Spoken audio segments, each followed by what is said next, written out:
बांग्लादेश में जो हमारे एक हिंदू भाई दीपू चंद्र दास को जलाकर मारा जिहादियों ने, कि उसकी जात किसी ने नहीं पूछी कि वो ब्राह्मण था, राजपूत था, बनिया था या दलित था। उसको तो बस हिंदू हिंदू कहकर उसको जला दिया गया, मारा गया। यही बात मैं अपने भारत के दलित भाइयों से कहना चाहता हूं कि भाई जिहादियों के षड्यंत्र में ना फंसो। जय भीम और जय भीम का नारा लगाकर वो आपसे हिंदुओं को गाली दिलवा रहे हैं, उनकी देवी देवताओं को गाली दिलवा रहे हैं, लेकिन उनका लक्ष्य क्या है मैं आगाह कराना चाहता हूं। अब तुर्क और मंगोलों से केवट ने यारी कर डाली, शबरी ने खाकर राजभोग, भगवान राम को दी गाली।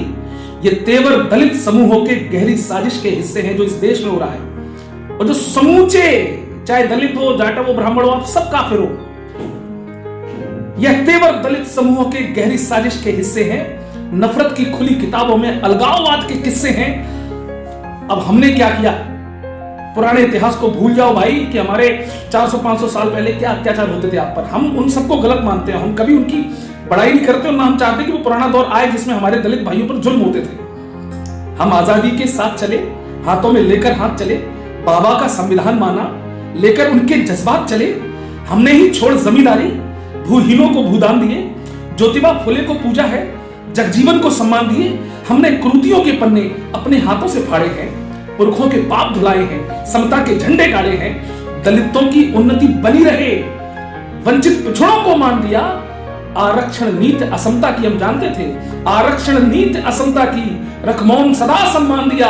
आरक्षण को स्वीकार किया, भाईचारे का भाव रखा, हड़ताल रैलियां आगजनी ऐसा ना कोई चाव रखा। हम झुके तभी तुम उठ पाए, सुनना दलित भाइयों, हम झुके तभी तुम उठ पाए। ये समरसता की धारा है, मीरा कुमार गोविंद राम जय मायावती पुकारा है। कुछ एक बुराई के बदले गौरव गाथा को मत कोसो, मोदी से नफरत खूब करो, भारत माता को मत कोसो। कब मां अपने ही बेटों में अंतर का भाव सजाती है, अपनी छाती से दुग्धपान सबको एक साथ कराती है। मैं कोई नेता पक्ष नहीं, भारत का आम निवासी हूं। मैं कवि गौरव चौहान, यहां हर बेटे का अभिलाषी हूं। हम जैसे कितने लाख युवा समरसता के परिचायक हैं। एक थाली में खाने वाले, एक सुर में गाते गायक हैं। ना ऊंच नीच की सोच रखें, पढ़ते लिखते हैं साथ यहां। होटल दफ्तर मंदिर राहों में सब दिखते हैं साथ यहां। दो चार घटी घटनाओं को यूं अत्याचार नहीं बोलो। बहुवर्ग तुम्हारे साथ खड़ा, तुम तिल का ताड़ नहीं बोलो। तुम कुछ लोगों की बातों में संस्कृति सम्मान भुला बैठे, कुछ पंडों की मक्कारी में अपना भगवान भुला बैठे। हम दलित नहीं कहते तुमको, ये शब्द सियासत वाले हैं। हम तुमको हिंदू कहते हैं, हम सारे भारत वाले हैं। गर हमने खींची तलवारें तो ख्वाब सफल हो जाएंगे आपस में। गर हमने खींची तलवारें तो ख्वाब सफल हो जाएंगे।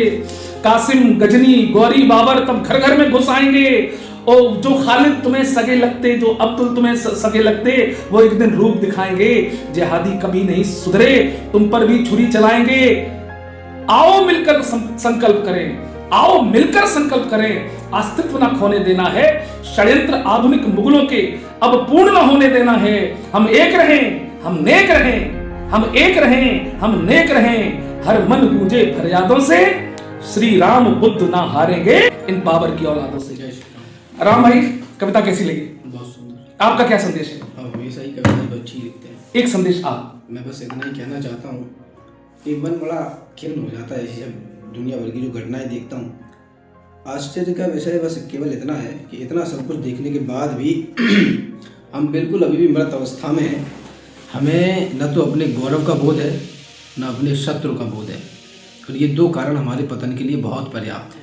अब ये विचार आपका है, आपको क्या करना है क्या नहीं करना। ये चयन हमारा अपना है, कितना और कैसे जिया जाए। अमृत और विष के प्याले में किसको चुनकर पी लिया जाए। बहुत बहुत धन्यवाद।